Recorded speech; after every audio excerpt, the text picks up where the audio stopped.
किरण की शादी एक छोटे से गांव में हुई थी। शादी के बाद उसने ससुराल में घूंघट में ही कई साल बिताए थे। शादी के 4 साल बाद किरण को एक बेटा हुआ तो बेटे की अच्छी परवरिश के लिए किरण और उसका पति सुमित शहर आकर बस गए। किरण ने अपने बेटे प्रवीण को खूब पढ़ाया लिखाया था, इसलिए पढ़ लिख कर अब वो एक कंपनी में मैनेजर बन गया था। माँ, मैं गरिमा से शादी करना चाहता हूँ। गरिमा मेरे ही ऑफिस में काम करती है, पढ़ी लिखी है और सबसे बड़ी बात, हम एक दूसरे को अच्छी तरह समझते हैं। अब तो मॉडर्न ज़माना है, बच्चों की खुशी में ही खुश रहना पड़ता है। अपनी मन मर्जी चलाऊंगी तो बेटे से भी हाथ धो बैठूंगी। कोई भी बेटा झिकझिक करने वाली माँ के साथ क्यों रहना चाहेगा भला।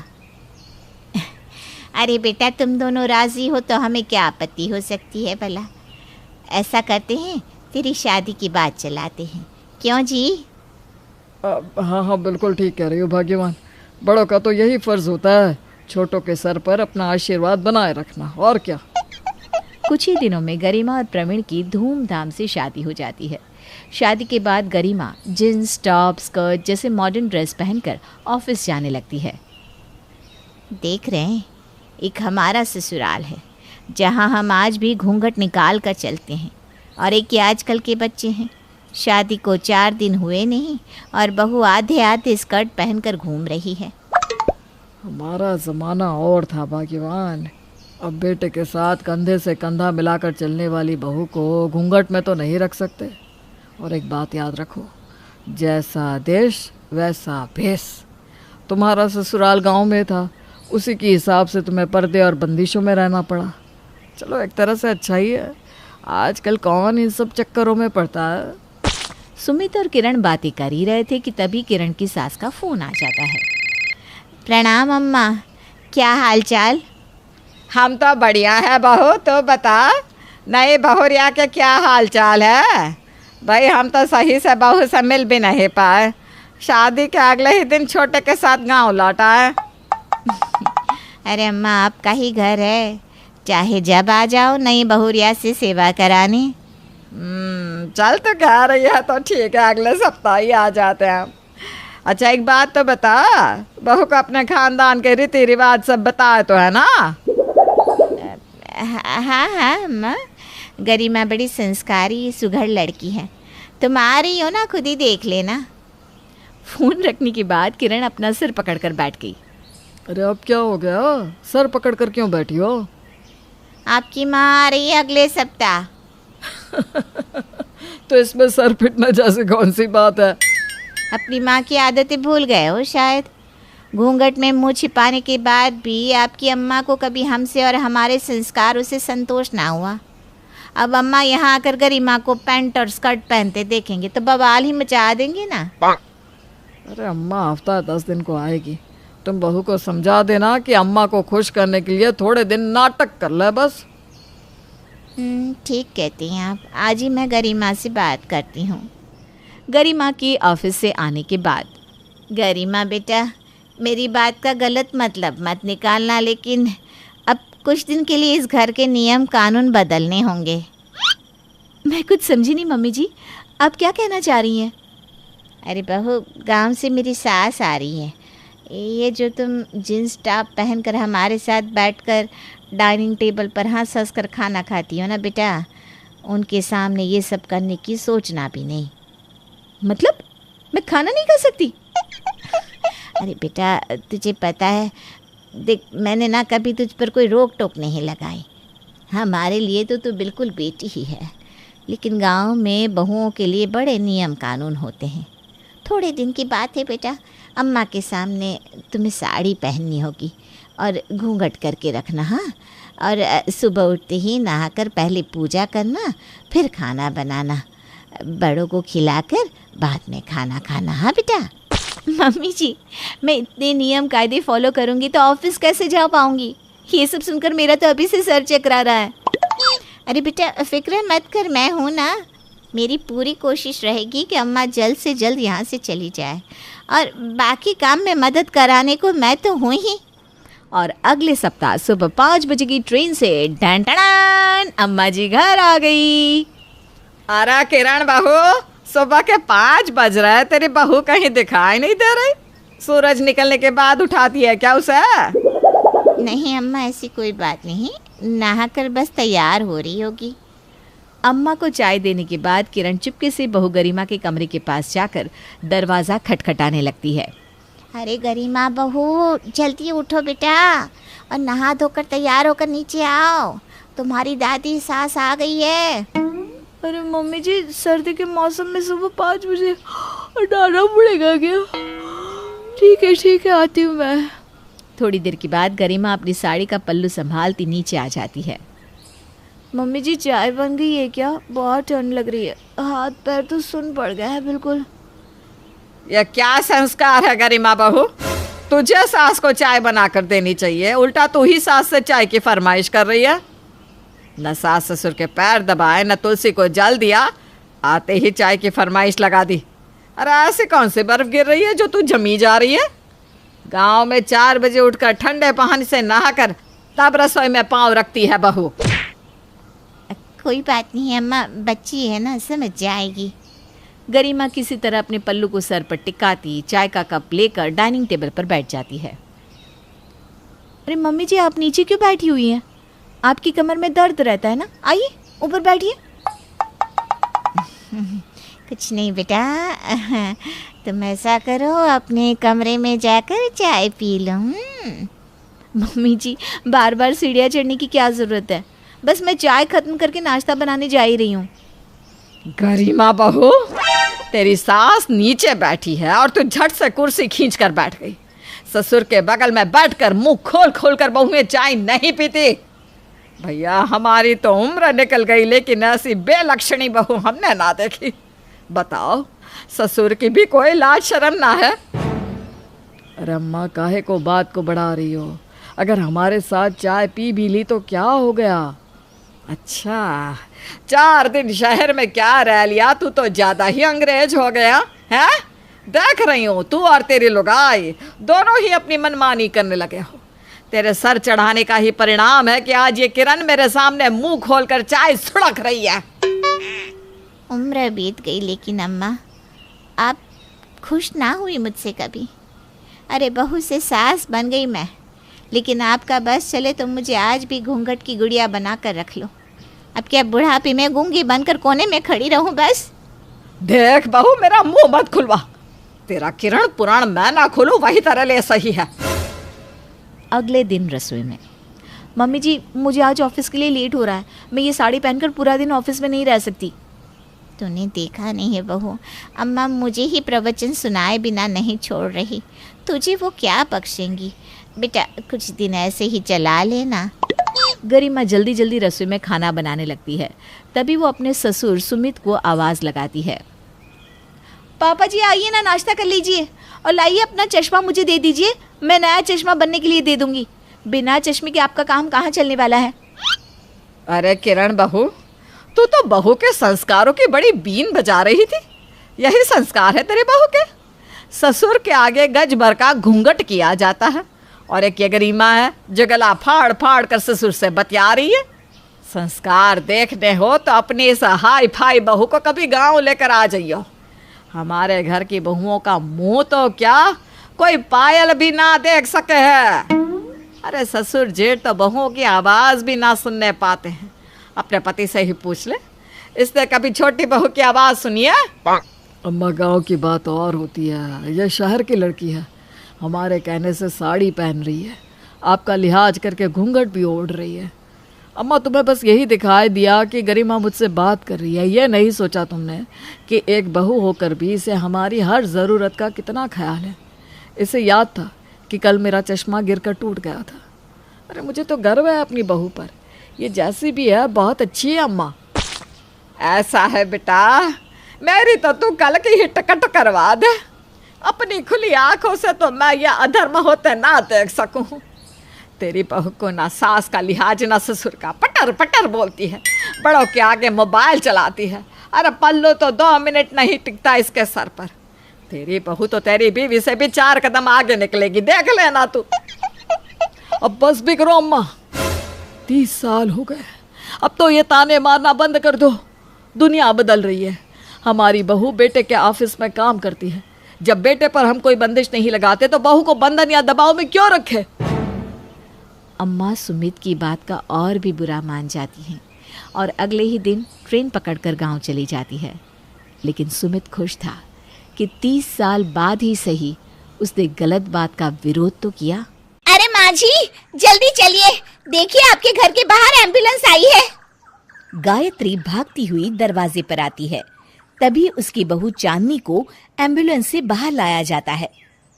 हे भगवान, ये मेरी बहू को क्या हो गया? एक्सीडेंट हो गया माँ जी। अरे लेकिन ये कैसा एक्सीडेंट है? चोट तो कहीं नजर नहीं आ रही। अरे माँ जी, दिमाग में अंदरूनी चोट लगी है और ये अपनी याददाश्त खो बैठी है।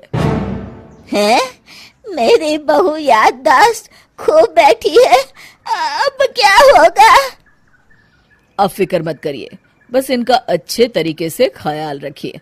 मैंने दवाइयाँ दे दी हैं, अब मैं चलता हूँ। अगले दिन, अब तेरी तबीयत कैसी है बहू? बहू? किसकी बहू? हम भैरवगढ़ के ठाकुर विक्रम सिंह की बेटी रूपवती हैं। हम एक राजकुमारी हैं और तुम हमारी दासी हो बुढ़िया। अरे बेटा विशाल, बहू कैसी बहकी बातें कर रही है। अरे कुछ मत पूछो माँ, रात को मुझसे अपने पैर दबा रही थी। सर पर चोट लगने की वजह से इसका दिमाग पूरी तरह खराब हो गया है और ये अपने आप को राजकुमारी समझ रही है। तभी वहां चांदनी आ जाती है। तुम दोनों यहाँ क्या खुसुर फुसुर कर रहे हो? कहीं तुम दोनों मिलकर हमारे खिलाफ कोई षड्यंत्र तो नहीं रच रहे हो? हम तुम्हारा सर तलवार से उड़वा देंगे, समझे? अरे नहीं नहीं राजकुमारी जी, हम तो आपके सेवक हैं। भला हमारी इतनी हिम्मत? कहिए, आपने यहाँ हॉल में आने का कष्ट कैसे किया? हमें बहुत भूख लगी है। ए दासी, जल्दी से हमारे लिए भोजन का प्रबंध करो। आज हम शाही कबाब खाएंगे। विशाल अपनी माँ को चांदनी की बात मानने के लिए इशारा करता है। ठीक है राजकुमारी जी, मैं अभी आपके लिए भोजन लेकर आती हूँ। इस तरह विशाल और उसकी माँ ना चाहते हुए भी चांदनी की जी हजूरी में लगे रहते हैं। लाओ माँ, जल्दी से मेरा टिफिन दो, मुझे देर हो रही है। अरे ठहर जा, जरा दम तो लेने दे मुझे। सारे घर का काम मुझे अकेली को करना पड़ता है। तेरी बीवी तो राजकुमारी बनी बैठी है, सारा दिन हुक्म चलाती रहती है। अरे माँ, मेरा भी तो यही हाल है। फिलहाल तुम मेरा टिफिन दे दो, मैं चला। रुको, कहाँ जा रहे हो? अरे मर गया रे, ये कहाँ से आ धमकी? आज हमारा जुहू चौपाटी घूमने का मूड है और हमें अपने लिए नई साड़ियाँ भी खरीदनी है। चलो जल्दी से अपना वाहन निकालो और हमें ले चलो। अरे अब तो मैं गया काम से। अगर आज मैं वक्त पे ऑफिस नहीं पहुंचा तो मेरा बॉस मुझे नौकरी से निकाल देगा। मरता क्या न करता। आखिरकार विशाल चांदनी को घुमाने ले जाता है और चांदनी अपने लिए ढेर सारी शॉपिंग भी करती है। ए दासी, टीवी पर कपिल शर्मा के आने का समय हो गया है, जल्दी से टीवी शुरू करो। अरे वाह, कपिल शर्मा तुझे याद है, बाकी कुछ याद नहीं। बहू तू तो बड़ी चालू लगती है, अपने फायदे की हर चीज तुझे याद रहती है। मैं तो तेरी इस अजीब बीमारी से परेशान हो गई हूँ। अगले दिन, अरे डॉक्टर साहब, आप इतने दिन से मेरी बहू का इलाज कर रहे हैं, लेकिन उसकी बीमारी तो सुधरने के बजाय और बढ़ती जा रही है। अरे माँ जी, ये दिमागी बीमारी है। बेचारी की याददाश्त चली गई है, वापस आने में थोड़ा वक्त तो लगेगा ही ना। गायत्री डॉक्टर से बात कर ही रही होती है कि तभी उसकी पुरानी सहेली शीला वहां आ जाती है। शीला को देख अचानक डॉक्टर घबरा जाते हैं। अच्छा माँ जी, मुझे एक मरीज को अर्जेंट देखने जाना है, मैं चलता हूँ। ये कौन था? अरे अब क्या बताऊं शीला, एक एक्सीडेंट भी मेरी बहू की याददाश्त चली गई है। ये डॉक्टर उसका इलाज कर रहा है। ये डॉक्टर कब से बन गया? अरे ये तो चमन पान वाले का लड़का है, सारा दिन नौटंकी करता रहता है। अच्छा, तो ये बात है। अब मैं समझी। मेरी बहू और ये पान वाले का लड़का दोनों मिलकर मुझे बेवकूफ बना रहे थे। चल तू मेरे साथ। गायत्री शीला को एक बड़ा सा डंडा हाथ में देकर अपनी बहू चांदनी के कमरे में ले जाती है। बहू, ये मेरी सहेली है, एक डॉक्टर है। इसने तेरे जैसे न जाने कितनों का इलाज 2 मिनट में कर दिया है। इसका कहना है कि सर पर जहाँ चोट लगी हो, अगर उसी जगह दोबारा किसी बड़े डंडे से जोर से मारा जाए तो मरीज की याददाश्त वापस आ जाती है। देख, हम डंडा भी लाए हैं। अपनी सास की बातें सुनकर और हाथ में बड़ा डंडा देख चांदनी घबरा जाती है। अरे बाप रे, मैं तो फंस गई। इस डंडे की एक बार की वार से ही मैं तो चारों खाने चित हो जाऊंगी। अब क्या करूं, क्या करूं, क्या करूं? लेकिन गायत्री, डंडा सर पर ठीक उसी जगह लगना चाहिए जहाँ चोट लगी है। अरे तू चिंता मत कर, 2-4 बार मारूंगी तो एक बार तो सही जगह लग ही जाएगा ना। चल बहू, तैयार हो जा। अरे नहीं नहीं माँ जी, मुझे मत मारिए। दरअसल घर के काम करने से बचने के लिए मैंने ये सब नाटक किया था। मुझे माफ कर दीजिए, मैं कान पकड़ती हूँ। दोबारा ऐसी गलती कभी नहीं करूंगी। पल्लवी की शादी कुछ ही दिनों पहले रचित से राजपुर नाम के शहर में हो जाती है। एक दिन पल्लवी की सास इंदु उसे कुछ काम बताती है। बहू, ये मिर्चियाँ ऊपर छत पर सुखा दे। इन्हें कूटकर मिर्ची पाउडर बनाना है। पल्लवी को इंदु की ये बात सुनकर हंसी आ जाती है। अरे मम्मी जी, आजकल कोई भी मिर्ची घर पर नहीं कूटता, बाजार से ही खरीद लेते हैं सब। खरीदते होंगे, पर इस घर में पुराने तौर तरीके ही चलते हैं बेटा। अरे पर जब सब चीजें आधुनिक हो गई है तो इतनी मेहनत करके टाइम क्यों वेस्ट करें? ओहो, अच्छा तो घर का काम करना तुम्हें टाइम वेस्ट लगता है? ऐसा नहीं है मम्मी जी। अच्छा छोड़िए, मैं मिर्ची सुखा देती हूँ। अगले दिन पल्लवी नाश्ता बनाकर शांति से अपने कमरे में किताब पढ़ रही होती है। तभी उसकी सास आवाज लगाती है। अरे बहू, बाहर तो आना जरा। जी मम्मी जी, क्या हुआ? बहू, एक काम करो, ये मैदा मैं लेकर आई हूँ, इसे गोंद दो जब तक मैं नहा लेती हूँ। अरे वाह मम्मी जी, आज कुछ स्पेशल बनेगा क्या? अरे नहीं नहीं, मैंने देखा रसोई में आज जौ खत्म हो गए तो सोचा आज हम दोनों मिलकर जौ ही तोड़ लेते हैं। पल्लवी ये सुनकर चौंक जाती है। क्या? जौ हम तोड़ेंगे? मम्मी जी, उसमें तो पूरा दिन बीत जाएगा। हाँ तो क्या हुआ, अच्छा है ना, काम करते करते दिन बीत जाएगा। अरे मम्मी जी, जौ तो बाजार में भी मिलते हैं बने बनाए, फिर क्यों ये सब? अरे बहू, तुमने फिर मार्केट की रट लगाना शुरू कर दिया। तुम्हें बताया था ना कि हमारे घर में ऐसा ही होता है। इंदु पल्लवी से पुराने तौर तरीकों से काम कराती थी और पल्लवी जब भी कोई किताब पढ़ने या कोई फिल्म देखने बैठती तो हमेशा ही इंदु उसे कोई ना कोई काम दे देती, जिसमें काफ़ी वक्त लगता था। पल्लवी को ना ही खुद के लिए समय मिलता था और ना ही अपने पति के लिए। सुनिए जी, आप मम्मी जी को कुछ कहिए ना कि वो घर में मिक्सी ले आए। सिलबट्टे से तो मेरे हाथों में ही दर्द हो जाता है। अरे अब मैं क्या बोलूँ, तुम दोनों के आपस का मामला है। और वैसे भी घर की बनी हुई चीज़ों से जो हमारे घर में खाना बनता है ना, बहुत स्वादिष्ट होता है। मेरे ऑफिस वाले तो बहुत तारीफ करते हैं। अरे खाना बनाने के अलावा जीवन में और भी कुछ काम होता है कि नहीं? ये किताब ही ले लीजिए, 1 महीने से इसे मैं नहीं पढ़ पा रही हूँ।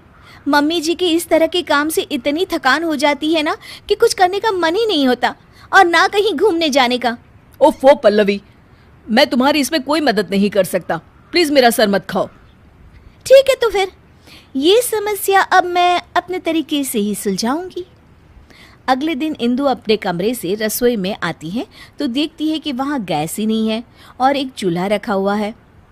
ये चूल्हा यहाँ क्या कर रहा है और हमारी गैस कहाँ चली गई? तभी वहाँ पल्लवी आ जाती है। उसके हाथ में बहुत सारी लकड़ियाँ होती है। अरे बहू, ये क्या कर रही हो? मम्मी जी, मुझे समझ में आ गया है कि पुराने तौर तरीकों से ही रसोई का काम अच्छे से होता है, तो मैंने सोचा क्यों ना हम भी आज से चूल्हे में ही खाना पकाएं। इंदु को ये बात कुछ हजम नहीं होती। अरे बहू, ये गांव नहीं, यहाँ चूल्हा नहीं जला सकते। क्यों नहीं जला सकते मम्मी जी? हमारे घर में हम कुछ भी करें। चलिए आज हम चूल्हे पे ही नाश्ता बनाते हैं। पल्लवी फूंकनी से लकड़ियाँ जलाती है और चूल्हा तैयार करती है, पर उसकी वजह से दोनों सास बहुओं को बहुत खांसी उठ रही होती है। अरे बहू, ये क्या बवाल लेके आ गई तुम घर में? मम्मी जी, मैं तो आपके बताए हुए मार्गदर्शन पर चल रही हूँ। दोनों खांसने लगती है। कोई नहीं मम्मी जी, पहली बार बना रहे थे ना, अगली बार से ध्यान रखेंगे कि कितनी लकड़ियाँ डालें। अभी तो आज दोपहर का और रात का खाना भी बाकी है। इंदु को ये सुनकर टेंशन होने लगती है। उसे प्यास लगती है और वो फ्रिज से पानी लेने जाती है तो देखती है कि फ्रिज की जगह पर मटका रखा हुआ है। बहू, हमारा फ्रिज कहाँ चला गया? मम्मी जी, वो तो मैंने बेच दिया। मैंने सोचा मटके में पानी पीना बहुत फायदेमंद होता है, इसलिए मैं ये मटका लेकर आ गई मम्मी जी। अरे लेकिन फ्रिज में और सब चीजें भी तो रखी जाती है, पानी के अलावा सब्जी, दूध, उसका क्या करेंगे? कहाँ रखेंगे हैं? मम्मी जी, ये फ्रिज ही हमारी सेहत खराब करने की जड़ है। हम बचा हुआ खाना इसमें रखते हैं और फिर वही बासी खाना हम खाते हैं अगले दिन। लेकिन अब हम सिर्फ उतना ही सामान लेंगे और उतना ही खाना बनाएंगे जितने की जरूरत हो। पल्लवी धीरे धीरे करके घर से सारी आधुनिक चीजें हटा देती है। गर्मी का मौसम होता है और पल्लवी को एक तरकीब सूझती है। वो घर का एसी हटा देती है। अरे बहू, ये एसी कहाँ गया? बड़ी गर्मी लग रही है, खराब हो गया है क्या? नहीं मम्मी जी, मैंने ही हटवा दिया। पता है एसी की हवा कितनी हानिकारक होती है।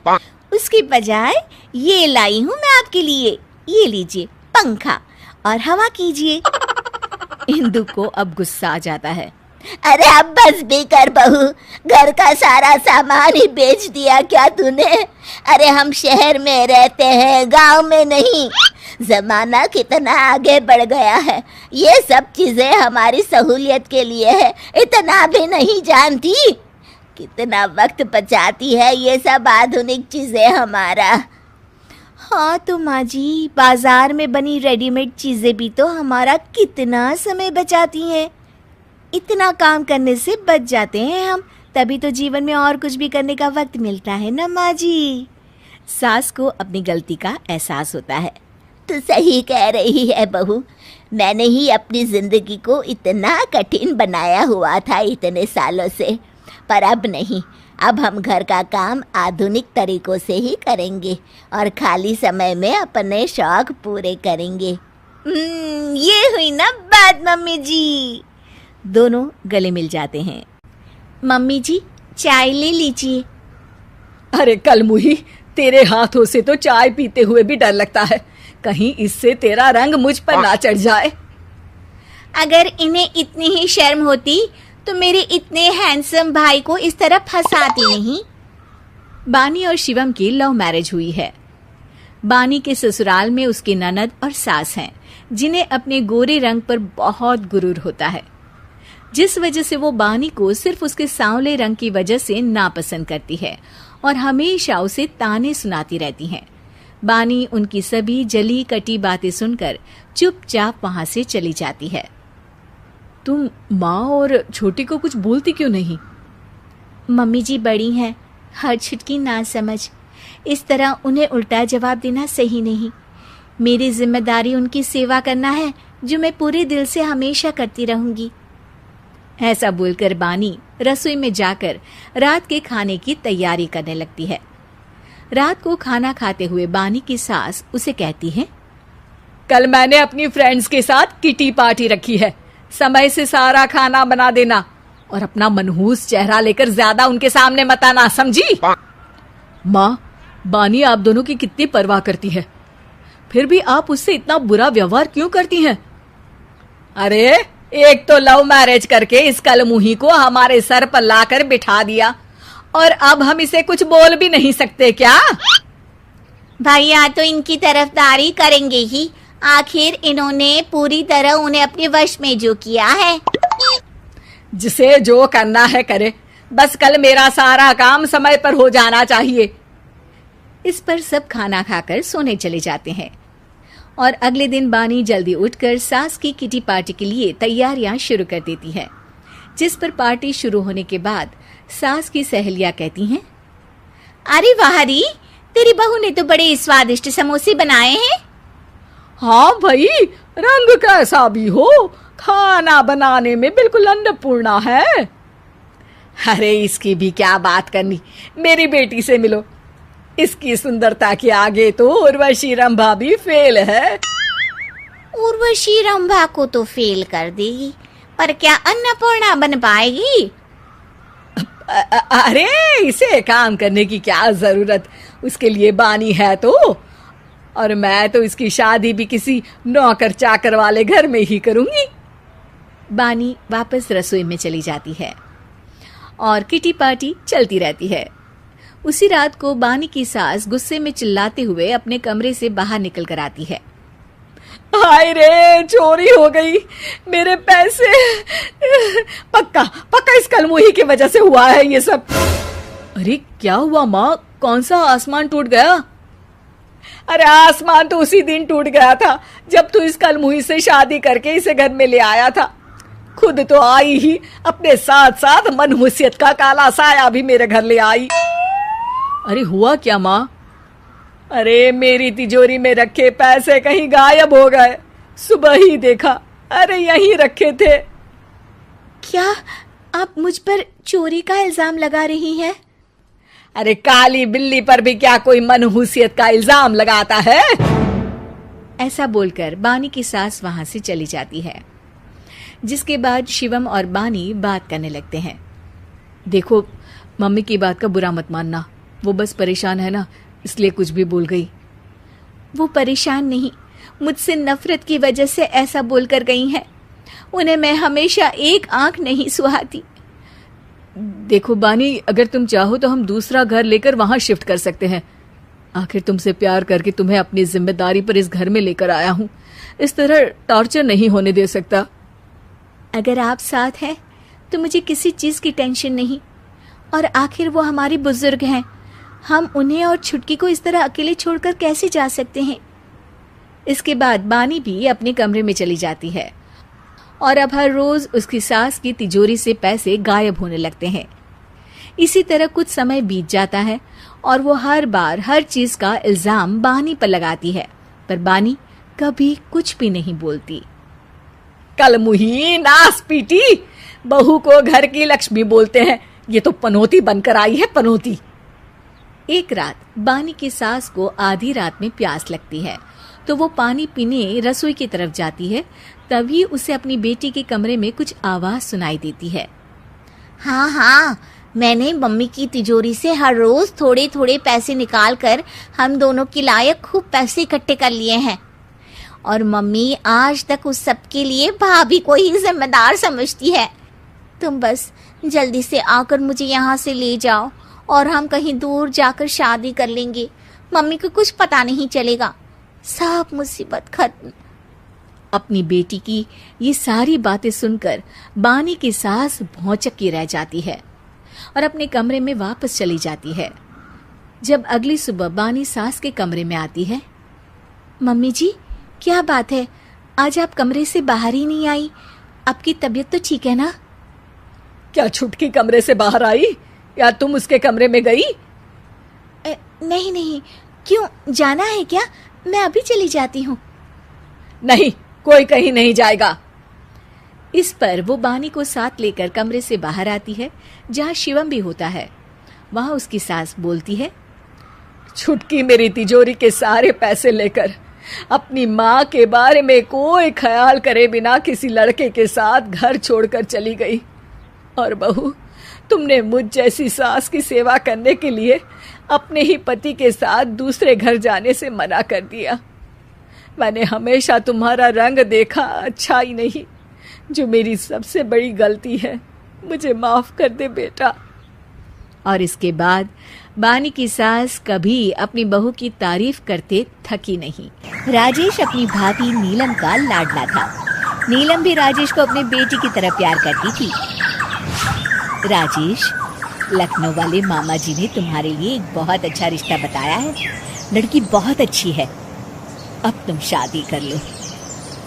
अरे नहीं भाभी, शादी तो बर्बादी है। भला तुम्हारे हाथों के खाने में जो स्वाद है वो किसी और के हाथों में कहाँ। मुझे अभी शादी नहीं करनी भाभी। राजेश की ना नुकुर करने के बावजूद घर वाले उसकी शादी करवा देते हैं, लेकिन फिर भी राजेश अपनी भाभी का पल्लू नहीं छोड़ता। वो अपनी पत्नी को बिल्कुल तवज्जो नहीं देता था। उसके लिए उसकी पत्नी सुधा का होना ना होना बराबर था। अरे राजेश, तुम अकेले बाहर जा रहे हो, सुधा को भी लेते जाओ।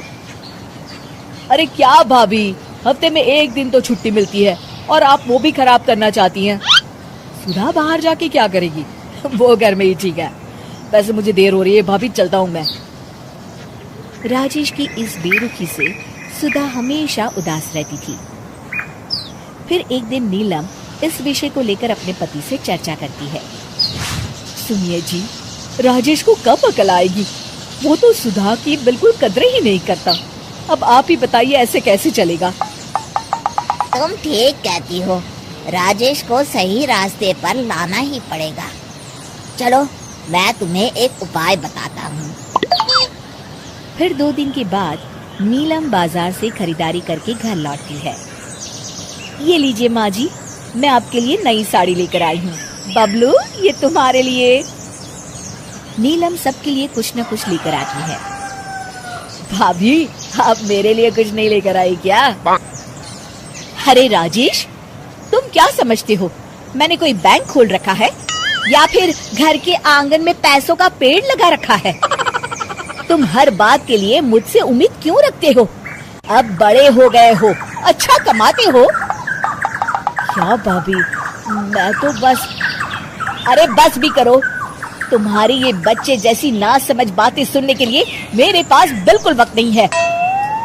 नीलम राजेश को झिड़क कर वहाँ से चली जाती है। राजेश अचानक अपनी भाभी का ये रूप देख असमंजस में पड़ जाता है। फिर एक दिन नीलम रसोई घर में खाना बना रही होती है कि तभी राजेश वहाँ आता है।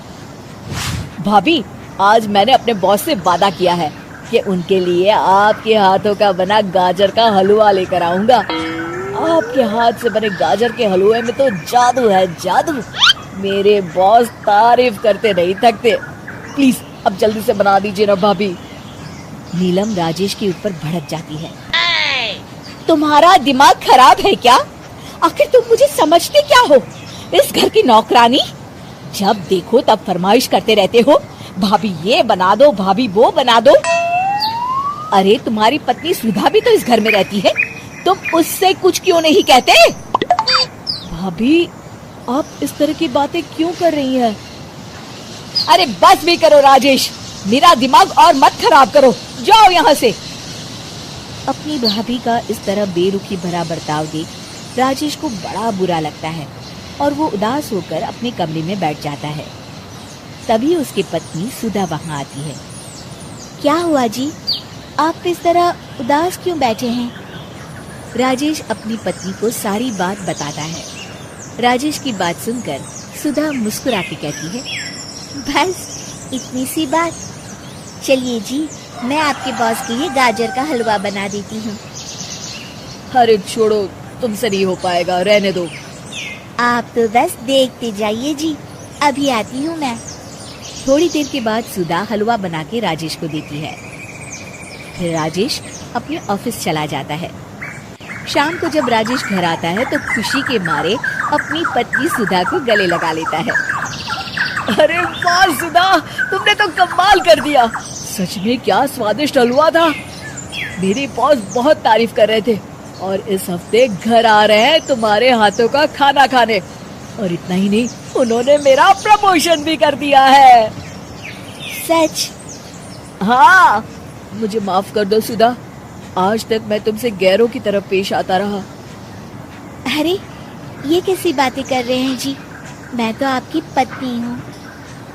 धीरे धीरे राजेश अपनी पत्नी के साथ पूरी तरह घुल मिल जाता है और अपना ज्यादातर समय सुधा के साथ बिताने लगता है और उसकी हर छोटी मोटी जरूरतों का ख्याल भी रखता है। ये देख राजेश के भैया और भाभी बहुत खुश होते हैं। फिर एक दिन राजेश और सुधा बाहर से घूम कर आते हैं। राजेश, सुधा के प्रति तुम अपनी जिम्मेदारी समझो, इसीलिए मैंने तुम्हारे साथ ऐसा बर्ताव किया था। अगर तुम्हें मेरी किसी बात का बुरा लगा हो तो मुझे माफ कर देना। अरे अरे भाभी, ये क्या कह रही हैं? मैं जानता हूँ आप तो मेरे लिए हमेशा अच्छा ही सोचोगी। आखिर आप वर्ल्ड की बेस्ट भाभी जो है। इसे कहते हैं अंत भला तो सब भला।